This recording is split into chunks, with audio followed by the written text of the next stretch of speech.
नमस्कार, बहुत बहुत स्वागत है आपका। अनादि टीवी देख रहे हैं आप, मैं हूं आपके साथ पारुल। आज बात करेंगे यूपी में ही रहेंगे अखिलेश। जी हां, अखिलेश अब यूपी में ही रहेंगे। सपा के राष्ट्रीय अध्यक्ष ने फैसला ले लिया है कि अब से वो यूपी के हित के लिए विधानसभा में अपनी यानी विपक्ष की जिम्मेदारियों का निर्वहन करेंगे। विधानसभा में भले ही अखिलेश को जीत ना मिली हो, लेकिन पार्टी की सीटें बढ़ी हैं और पार्टी का वोट परसेंटेज भी बढ़ा है, यानी पार्टी तो मजबूत हुई। लेकिन कहीं घटक दल छटक न जाएं, कहीं वोट बैंक भटक ना जाए, कहीं कार्यकर्ता दूसरा विकल्प की मांग ना करने लगे। पार्टी के आगामी भविष्य को और 2024 को देखते हुए सपा की यह कोशिश कि दिल्ली में मजबूती चाहिए तो अखिलेश दिल्ली में नहीं यूपी में होने चाहिए। लेकिन सवाल यही कि क्या उम्मीदों पर खरे उतरेंगे अखिलेश? आप रिपोर्ट देखिए।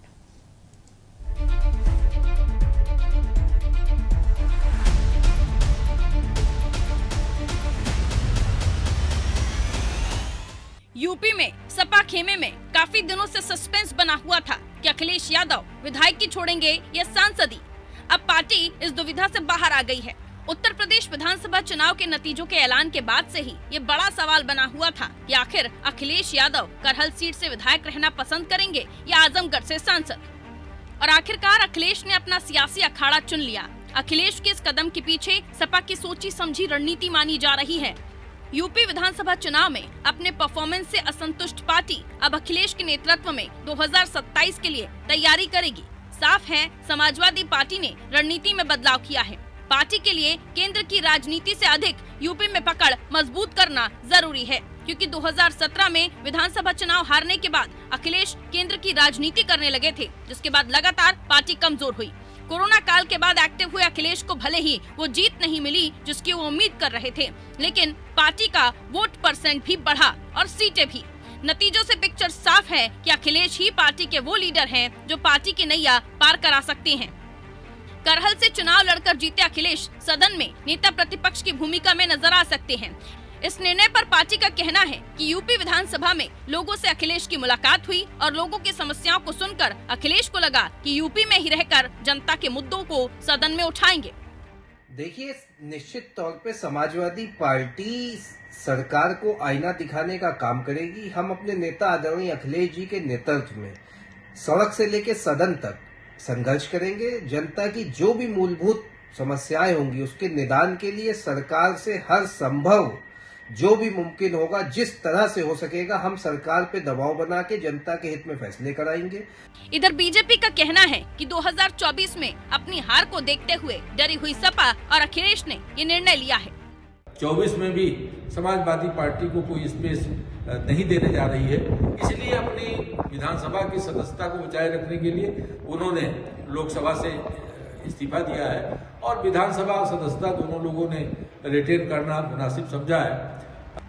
चुनाव दर चुनाव सपा की राजनीतिक जमीन खिसकती चली गई। 2017 जब सपा सरकार से बेदखल हुई तो अखिलेश पर लगातार निष्क्रियता के आरोप लगे। यहाँ तक कि अखिलेश के लिए ये तक कहा गया कि लॉकडाउन में अखिलेश बाहर दिखाई तक नहीं दिए। अब सियासी पंडितों का मानना है कि अखिलेश समझ गए हैं कि राज्य में सपा की मजबूती ही दिल्ली की सड़क पर उन्हें चलने लायक ताकत दे सकती है। चर्चा ये भी चल रही है कि अगर अखिलेश पार्टी का नेतृत्व करेंगे तो पार्टी के कोर वोटर्स की भी उम्मीद बनी रहेगी और वो नए विकल्प नहीं तलाशेंगे। गठबंधन और पार्टी में सेंधमारी की आशंकाएं भी कमजोर होंगी। न केवल संगठन सक्रिय होगा, बल्कि कांग्रेस और बसपा का वोट बैंक जो विधानसभा में सपा के पास आया वो भी बना रहेगा। उम्मीदें तो अखिलेश से सियासत के जानकारों को भी हैं और तमाम कार्यकर्ता नेताओं को भी। सदन में पूरे 5 साल अखिलेश को एक्टिव रहना होगा और जनता की उम्मीदों पर खरे उतरना होगा, जो मजबूत बीजेपी के सामने सपा के लिए चुनौती से कम नहीं है। ब्यूरो रिपोर्ट, अनादि टीवी।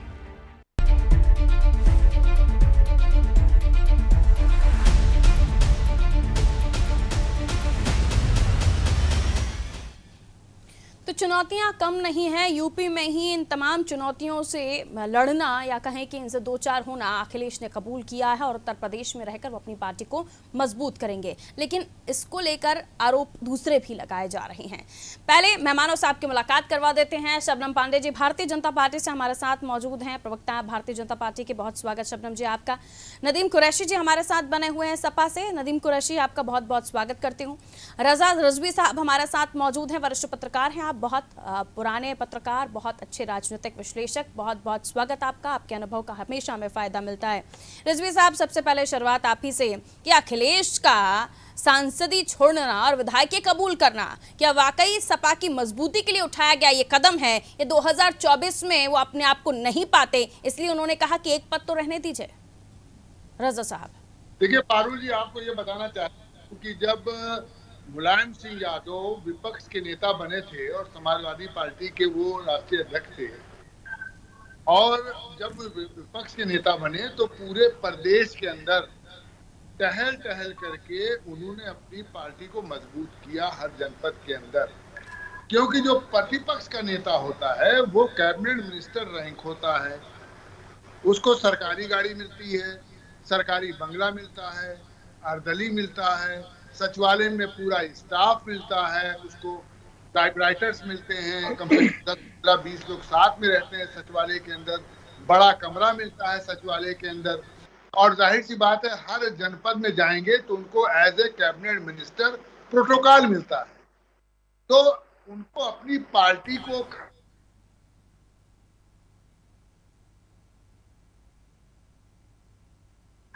रजा साहब आवाज नहीं मिल पार्टी की हैसियत से राष्ट्रीय अध्यक्ष होने के नाते उनकी पार्टी बहुत मजबूत हो जाए।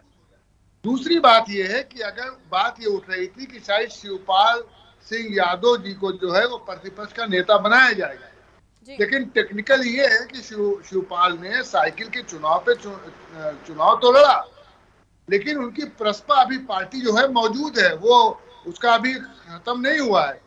तो जाहिर सी बात है शिवपाल सिंह एक अच्छे नेता जरूर हैं, लेकिन अच्छे ओरिएटर नहीं है। क्योंकि मैं विधानसभा में बैठ के मैंने कई साल तक कवरेज किया है, शिवपाल भी विधानसभा के प्रतिपक्ष के नेता रह चुके हैं, ऐसा नहीं कि नहीं रहे शिवपाल, लेकिन जो शब्दों का चयन रहता है शिवपाल जी का अखिलेश के मुकाबले में वो अच्छा नहीं रहता। संगठन के मामले में शिवपाल जी नंबर 1 पर है, इसमें कोई दो राय नहीं। ठीक है रजा साहब, लेकिन मैं वही चर्चा करना चाह रही हूँ, वही समझना चाह रही हूँ कि अखिलेश का सांसदी छोड़ के विधायकी कबूल करना ये उनकी पार्टी के लिए, उनके लिए सही निर्णय साबित होगा, आपको लगता है ऐसा? जल्दी से संक्षेप में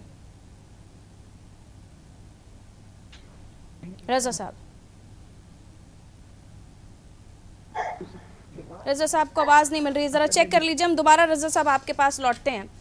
नदीम साहब, आपके पास आते हुए ये आरोप लग रहे हैं, दो मानसिकताएं इस डिसीजन को लेकर हैं कार्यकर्ताओं में या जो राजनीतिक विश्लेषक हैं। एक कि 2024 से भाग रहे हैं, दूसरा वाकई अब समझ में आ गया है कि आपको यूपी में रहकर पार्टी को संभालना है, इसलिए आपका ये कदम है। तो दो अलग अलग चीजें हैं, लेकिन चुनौतियां उनके सामने कि आपको फाइट तो करना है और अब ये प्रूव भी करना होगा कि आपके नेतृत्व में पार्टी कितने अच्छे से परफॉर्म करती है 2024 के लिहाज से। जी पारुल जी, बहुत बहुत शुक्रिया। पारुल जी देखिए, महंगाई, बेरोजगारी, सामाजिक अन्याय के खिलाफ संघर्ष के लिए ये माननीय अखिलेश जी का लोकसभा से त्याग बहुत जरूरी था। सड़क से लेकर सदन तक समाजवादी पार्टी अपने कार्यकर्ता और सिद्धांतों को लेकर आगे बढ़ेगी। हम शुरू से ही समाजवादी पार्टी ने जमीनी मुद्दों पे चुनाव भी लड़ा था, जमीनी मुद्दों पे कार्य किया है, और आने वाले 5 साल में भी हम एक मजबूत विपक्ष के रूप में उत्तर प्रदेश के अंदर बेहतर कार्य करेंगे। नदीम जी, आप कह रहे हैं कि महंगाई, बेरोजगारी जैसे मुद्दे से, जैसी समस्याओं से जनता को निजात दिलाने के लिए अखिलेश जी ने एक कदम उठाया है, तो क्या संसद में रहकर, क्या देश के सदन में रहकर वो ये काम नहीं कर सकते थे? तो और अच्छे से, बेहतर तरीके से कर सकते थे। जी आवाज बहुत ज्यादा गूंज रही है, आवाज बहुत ठीक से नहीं सुन पा रहा हूं मैं आपको। मैं चेक करवा लेती हूँ, अगर आप मेरा सवाल सुन पाए हो तो क्या देश की संसद में रहकर अखिलेश जी इन मुद्दों के लिए नहीं लड़ सकते थे, या आप वहां कमजोर हैं इसलिए आपने वहां से चलना जरूरी समझा? नहीं, हम कमजोर वहां भी नहीं है। लोकसभा के अंदर हमारे सांसद मौजूद है, समाजवादी पार्टी के सांसद मौजूद है, और समाजवादी के सांसद लोकसभा में मजबूती से जनता का जो जमीनी मुद्दे हैं उनको उठाने का कार्य करेंगे। और रही बात उत्तर प्रदेश की विधानसभा की, देखिए मैंने जिस तरह भी बोला आपको कि सड़क से लेकर सदन तक समाजवादी पार्टी अपने कार्यकर्ताओं और सिद्धांतों को लेकर आगे बढ़ने का काम करेगी। तो ये सिद्धांत 2017 की हार के बाद नहीं शायद समझ में आए होंगे, इसलिए ऐसा कुछ निर्णय नहीं हुआ। 2017 से लेकर 22 तक भी हम लोगों ने जमीनी स्तर पे मुद्दे पे काम किया, जमीनी स्तर के मुद्दों पे काम किया, और आगे भी हम लोग वही करने जा रहे हैं। नहीं, लेकिन वो डिसीजन अभी वाला डिफरेंट है ना नदीम जी, यही तो मैं समझना चाह रही हूँ। तब वो विपक्ष के नेता नहीं थे पारुल जी। डर जो है वो भाजपा के अंदर है। भाजपा राज्य में लोकतंत्र की रक्षा की उपेक्षा करना दिन में तारे देखने के बराबर है। वो तो मैं भाजपा से सवाल ले ही लूंगी सर, पहले जो सपा से सवाल होने चाहिए बतौर पत्रकार मैं आपसे पूछ रही हूँ। प्रत्याशियों के साथ जिस तरह की घटनाएं हो रही हैं, हमारे विधान परिषद के जो प्रत्याशी हैं उनके साथ जो घटनाएं मेरे सवाल से भाग गए आप नदीम जी, बहुत सफाई से आप भागे मेरे सवाल से, बहुत सफाई से आप भागे मेरे सवाल से। मुझे बताइए ना, ये सिद्धांत, ये जनता की समस्याएं आप तो 2017 से चिल्ला चिल्ला के बता रहे हैं ना, तो उस वक्त सदन के नेता बनना कबूल नहीं किया था अखिलेश जी ने, विपक्ष में बैठना कबूल नहीं किया था विधानसभा में, तब उनका डिसीजन अलग था। अब उन्हें याद आ गई है, अब उन्हें लगने लगा है कि ये तकलीफ ज्यादा बढ़ गई है, अब मुझे दूसरा स्टेप लेना चाहिए, या पार्टी की मजबूती जो वोट परसेंट अब बढ़ता हुआ आपको दिख रहा है, इसने बुला लिया अखिलेश जी को? देखिए, विधानसभा उत्तर प्रदेश के विधानसभा में उत्तर प्रदेश के करोड़ों लोगों ने हमें नैतिक जीत दिलाकर जन आंदोलन का जनादेश दिया है, तो हम उत्तर प्रदेश की जनता की लड़ाई विधानसभा के अंदर रहकर लड़ेंगे। चलिए, आप ऐसे ही समझाना चाह रहे हैं जवाब को तो ऐसे ही सही, लेकिन मैं सवाल कुछ और पूछ रही हूँ, आप जवाब कुछ और दे रहे हैं। ठीक है, लौटती हूँ आपके पास। विनय मिश्रा जी कांग्रेस से हमारे साथ जुड़ गए। सर, वेलकम करती हूँ आपका आदि टीवी पर। मैं आऊंगी आपके पास, पहले मैं शबनम जी के पास जा रही हूँ। शबनम जी, एक बार फिर से आपका स्वागत करते हुए, अगर अखिलेश जी विधानसभा में बैठेंगे तो डर रही है क्या बीजेपी? देखिए पारुल जी, हम चाहते हैं, हम लोकतंत्र को मजबूत करने वाली पार्टी हैं और राष्ट्रवाद के मुद्दे पर हम लगातार प्रखर रहते हैं। हमारा पूरा विश्वास है कि लोकतंत्र में सत्ता के साथ साथ विपक्ष भी मजबूत हो, और अगर मजबूती के लिए विपक्ष में कोई नेता कोई फैसला लेता है उसका स्वागत करते हैं, लेकिन ये फैसला विपक्ष को मजबूत करने के लिए नहीं लिया गया है। माननीय अखिलेश यादव जी ने चुनाव से पहले ही कहा था, अगर इस बार हार गए तो फिर हम कभी नहीं जीतेंगे। उन्हें अब मालूम है कि 2024 दूर की कौड़ी है, वो जीत नहीं पाएंगे, तो वो सोचते हैं कि जो विधानसभा की सीट मिली है उस पर विराजमान रहेंगे। जैसा कि हमारे पत्रकार महोदय ने कहा कि पूरा कैबिनेट रहेंगे, कि उनको प्रतिष्ठा मिलेगी, तो वो कहीं ना कहीं इसको देखकर ये निर्णय लेते हैं, और कहीं ना कहीं ये खौफ जो है इनके मन में हमारे माननीय मुख्यमंत्री योगी आदित्यनाथ जी ने उत्तर प्रदेश में दे दिया है, कि उन्हें मालूम है कि अब हम भाजपा को मात नहीं दे पाएंगे, क्योंकि इन्होंने तमाम मुद्दे उठाए जिसको आज ये कह रहे हैं, और बार बार कह रहे हैं जनता ने जो हमें जनादेश दिया जन आंदोलन के लिए। शुरू से हमारा लोकतंत्र जिस दिन से शुरू हुआ उस दिन से विपक्ष को जन आंदोलन का अधिकार था, पर उसको ये हार के बाद आज कह रहे हैं कि हमें जन आंदोलन। लेकिन अखिलेश जी ने इतना डिपेंड ना करें अपने राष्ट्रीय अध्यक्ष को। अखिलेश जी ने इलेक्शन के बाद ये भी कहा था कि ऐसा नहीं है कि बीजेपी को हराया नहीं जा सकता, उनकी सीटें कम नहीं की जा सकती, ये भी अखिलेश जी ने कहा था। देखिए, एक बहुत बड़ा मुद्दा है पारुल जी, जनता लगातार इस बात को देख रही थी, चाहे केंद्र में यूपीए सरकार थी या उत्तर प्रदेश में छत्रक पार्टियां थी। पॉलिसी पैरालिसिस बहुत जोर शोर से शब्द प्रचलन में आया, क्योंकि जो भी सरकारें आती थी वो पॉलिसीज तो बहुत धड़ल्ले से बनाती थी, और शायद यही वजह है कि जब हम काम करते थे तो हर काम पे सपा कहती थी ये हमारा काम है, ये हमारा काम है, पर क्या होता था, ये पॉलिसीज तो बना लेते थे और लेकिन वो पैरालाइज करके छोड़ देते थे। पर उसके ठीक विपरीत मोदी जी, योगी जी की सरकार ने जो सुशासन का नारा दिया था उसे सार्थक करते हुए धरातल पर उतारा। और लेकिन ये भी मानना पड़ेगा शबनम मैडम कि लाया, और भले ही वोट परसेंट आपका 1-1.5% बढ़ा, लेकिन सीटें कम हुई, और सीटों में जो जीतने के मार्जिन थे वो 5,000, 10,000, इससे ज्यादा नहीं है, कई जगहों पे उससे भी कम है। लौट रही हूँ आपके पास।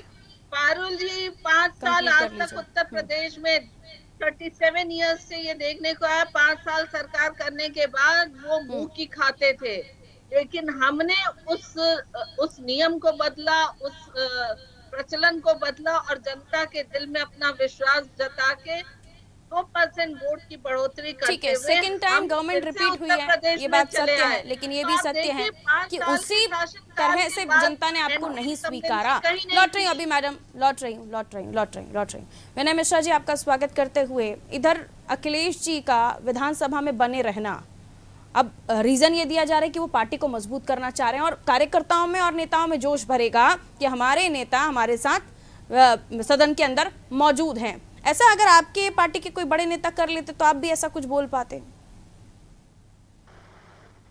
देखिए, सबसे पहले वॉइस ब्रेक हो रही है सर आपकी, वॉइस चेक कर लीजिए विनय मिश्रा जी की। नहीं मिल रही है मुझे आपकी आवाज़ विनय जी, मैं आ रही हूँ आपके पास लौट के।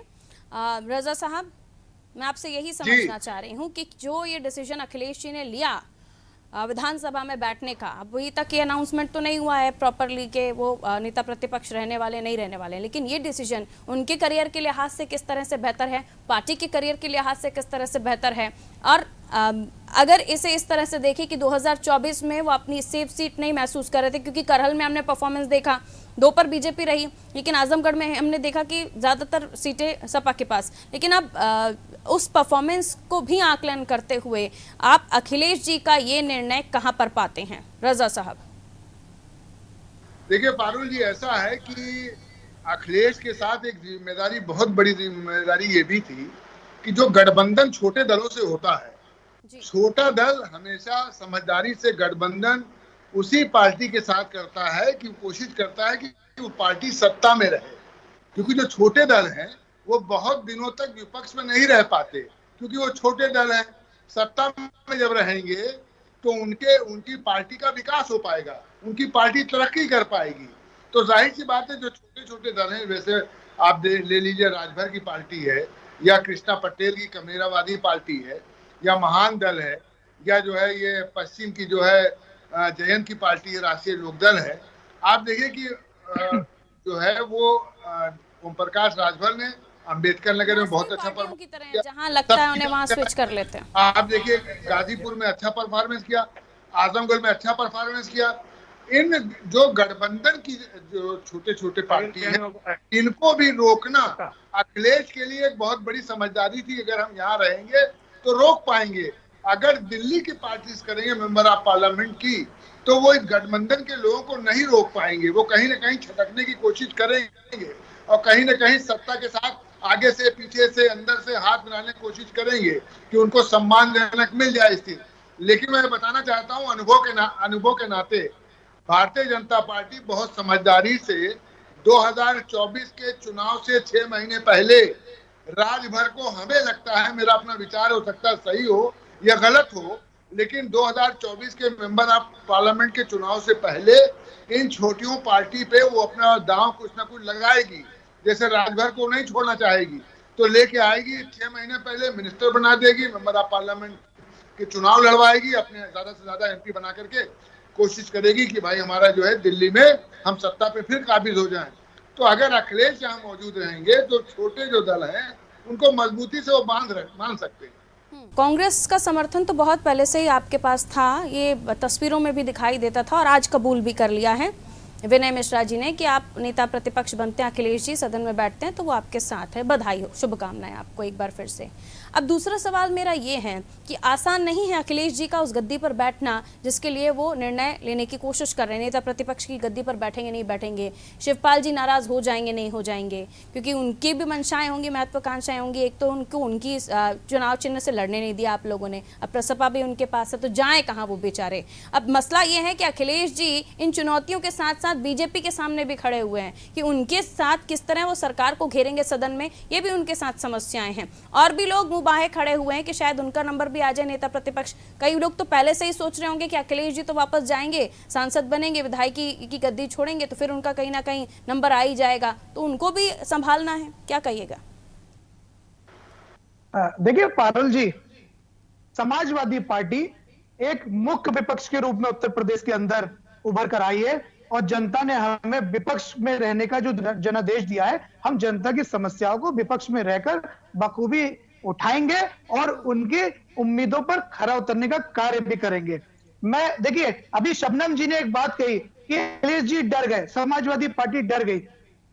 2 दिन पीछे अगर चले जाएं आप, 2 दिन पीछे की अगर घटनाएं देख लें, तो मुझे यहां लगता है कि अखिलेश जी तो नहीं डरे, लेकिन अखिलेश जी की समाजवादी पार्टी से भारतीय जनता पार्टी बुरी तरह डरी हुई है। जिस तरह से हमारे एमएलसी प्रत्याशियों के पर्चे छीने जा रहे हैं, उनके साथ मारपीट की जा रही है, तो यह भारतीय जनता पार्टी डरी हुई नजर आ रही है। आप देखिए, ये तो बहुबल का घोर निंदनीय रूप है। चुनौतियों से कैसे निपटेंगे?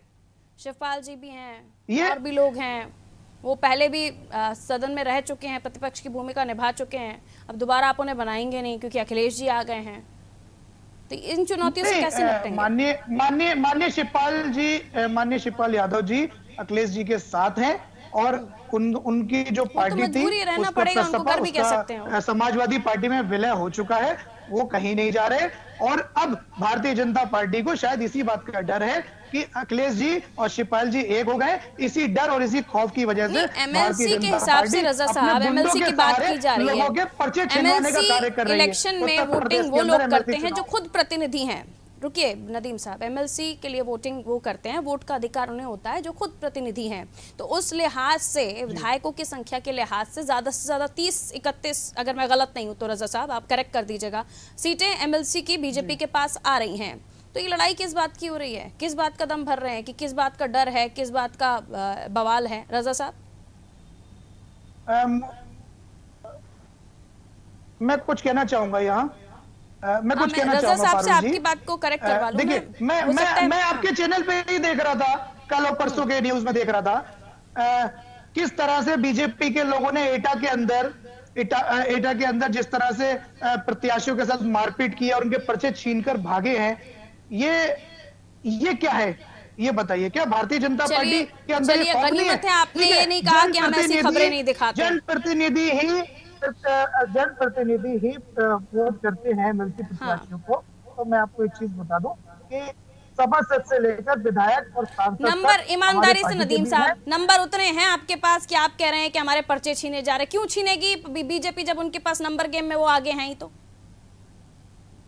नहीं, हम इस बात को बिल्कुल भी छुपा नहीं सकते। भारतीय जनता पार्टी ने कल और परसों जिस तरह की घटना की है, वो ठीक है, इसमें कितनी सच्चाई है? इसमें कितनी सच्चाई है? रजा साहब जल्दी से आइए, समय कम है। स्थानीय निकाय के जो चुनाव होते हैं, स्थानीय निकाय प्राधिकरण के जो एमएलसी के चुनाव होते हैं, 36 एमएलसी के, तो ये चुनाव ज्यादातर सरकार बेस पर होते हैं, क्योंकि इसको वोट प्रधान देते हैं, इसको वोट बीडीसी के मेंबर देते हैं, इसको वोट जो है नगर पंचायत के मेंबर देते हैं, नगर पालिका के मेंबर देते हैं, चेयरमैन देते हैं, एमएलए देते हैं, एमपी देते हैं। में पर्चे फाड़े गए, पीटा गया, ये क्या है?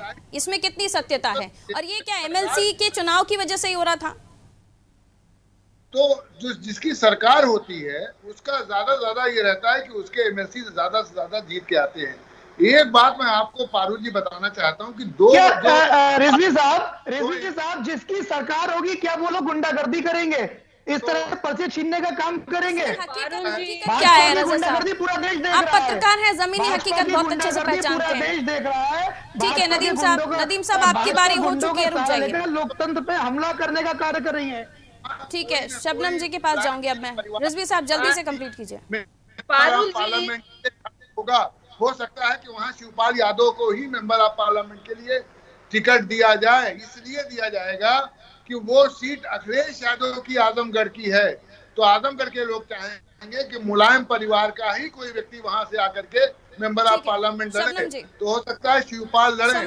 और जो शबनम जी का एक कमेंट ले वो हमें लगता है फातिमा को दी जाएगी। अरुण जी, जिस तरीके से हमारे सपा के साथी लगातार पर्चा छीनना और तमाम ये कर रहे थे। इस तरीके का खेल इन्होंने विधानसभा चुनाव में भी भाजपा के नेता समय इजाजत नहीं देता। अपनी बारी पर बोला कीजिए। मैं आपसे निवेदन इसलिए करती हूँ कि सबका नंबर आ जाए, सब अपनी बात को रख लें। अब समय इजाजत नहीं देता। बहुत बहुत शुक्रिया आप चारों मेहमानों का हमारे साथ चर्चा में जुड़ने के लिए। तो उत्तर प्रदेश की सियासत में अखिलेश जी अब सांसदी छोड़कर विधायकी करेंगे और विधायकी इसलिए संभालेंगे क्योंकि नेता प्रतिपक्ष की भूमिका निभाते हुए ऐसा कहा जा रहा है। फिलहाल ऐसा क्लियरेंस या ऑथराइज नहीं है कि वो नेता प्रतिपक्ष होंगे भी, क्योंकि रजा साहब अभी बता रहे थे कि हो सकता है कि मेंबर ऑफ पार्लियामेंट जो नंबर्स हैं वो शिवपाल जी को नंबर दे दें या अपना मत दे दें, तो यहाँ पर भी चेंज हो सकते हैं। लेकिन ये तो साफ है कि सांसद के पद से इस्तीफा दे दिया अखिलेश जी ने। अब वो यूपी में रहकर यूपी में सपा को संभालेंगे, मजबूत करेंगे। लेकिन सवाल ये भी किया जा रहा है कि क्या 2024 में लड़ाई लड़ना ही नहीं चाहते